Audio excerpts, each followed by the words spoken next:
UP की राजधानी लखनऊ से 130 किलोमीटर दूर बहराइच। ये वो बहराइच जहां पर कुछ दिनों पहले तक आदमखोर भेड़िए का आतंक था, लेकिन अब ये बहराइच हिंसा को लेकर चर्चा में है। जी हां, बहराइच में जमकर बवाल हुआ है। दुर्गा विसर्जन के दौरान दो पक्षों के बीच हुई झड़प के बाद बवाल इतना बढ़ गया कि वहां पर कई जिलों की पुलिस फोर्स को बुलाना पड़ा। तमाम पीएससी कंपनी को तैनात किया गया है। इस घटना में मारे गए राम गोपाल मिश्रा की मौत के बाद सोमवार को जबरदस्त हिंसा और आगजनी हुई है, जिसके बाद से पूरे इलाके में तनाव है। हालात को देखते हुए इंटरनेट सेवा भी बंद कर दी गई है। वहीं इस बीच अब सवाल उठने लगा है कि अब बहराइच में जो हिंसा हो रही है वो संयोग है या फिर प्रयोग। बहराइच में हिंसा ऐसे वक्त में हो रही है जब राज्य में 10 विधानसभा सीटों पर उपचुनाव की तैयारियां चल रही हैं।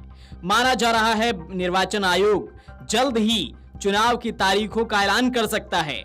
ऐसे में दो समुदायों के बीच जिस तरह इस घटना ने रूप लिया है, उसे लेकर कई तरह के सवाल खड़े हो रहे हैं। प्रदेश में जो मजहबी तनाव दिखाई दे रहा है, उसके पीछे वजह उपचुनाव तो नहीं है।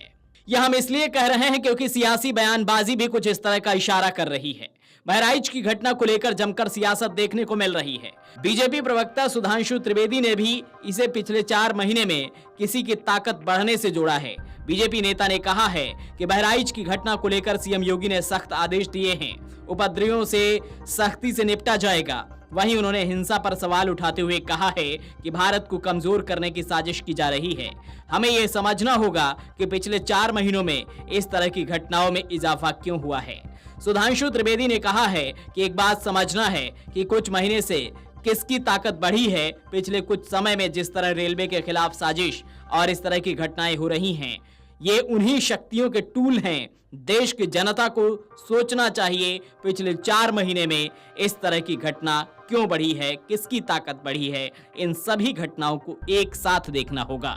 देखिए, इस पे उत्तर प्रदेश के मुख्यमंत्री जी ने बहुत कड़ाई के साथ कहा है कि जिन लोगों ने भी माहौल बिगाड़ने की कोशिश की उन्हें बख्शा नहीं जाएगा। मगर एक बात और गंभीरता से सोचिए कि ये किसकी ताकत बढ़ गई है जो पिछले कुछ समय से इस ढंग की घटनाएं देश में बढ़ रही हैं। ये मैं देश के विचार के लिए सोचता हूं। जो लोग कहते थे ना कि पिछले कुछ महीने से कुछ ताकत बढ़ गई है, कुछ शक्तियों की, ये कौन सी शक्तियां थी जिनकी ताकत बढ़ी है? ये कौन सी शक्तियां हैं जो भारत को कमजोर करना चाहती हैं? आर्थिक आधार पर भी, सामाजिक आधार पर भी, सांस्कृतिक आधार पर भी। ये सब कहीं न कहीं उन्हीं शक्तियों के टूल बने हुए हैं जो ये घटनाएं हैं। और फिर मैं दर्शकों से कह रहा हूं, मैं सारे देश से अब विचार करने के लिए कह रहा हूं कि पिछले 4 महीने में ऐसी घटनाएं क्यों हो रही हैं। कहीं कोई ईमेल आ जाता है कि ऐसा कुछ होने वाला है, कहीं पर रेल की पटरियों के ऊपर कुछ हो रहा है, कहीं पथराव हो रहा है।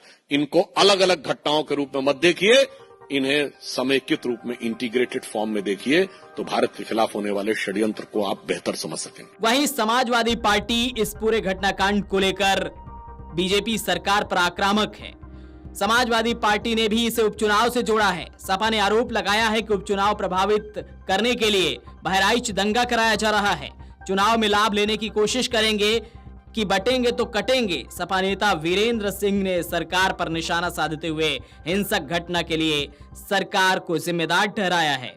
उन्होंने कहा कि सरकार इस घटना के माध्यम से आने वाले उपचुनाव में लाभ लेगी। वहीं इस घटना को लेकर के सपा सुप्रीमो अखिलेश यादव ने भी योगी सरकार को घेरा है। उन्होंने कई सवाल खड़े किए हैं। साथ ही साथ कांग्रेस प्रदेश अध्यक्ष अजय राय ने भी योगी सरकार और कानून व्यवस्था पर सवाल उठाए हैं। बहराइच को लेकर के सबसे पहले तो मेरी अपील होगी कि जो पक्ष उसमें हैं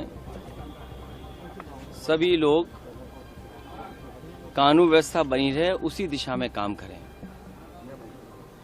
जो घटना हुई है वो दुखद है और किस कारण हुई है प्रशासन, शासन और हमारे प्रेस के साथी आप सब जानते हैं। सरकार को न्याय करना चाहिए। एक चौकी इंचार्ज या वहां पर मौके पे कोई और छोटा अधिकारी हट जाए, उससे कानून व्यवस्था नहीं संभलेगी।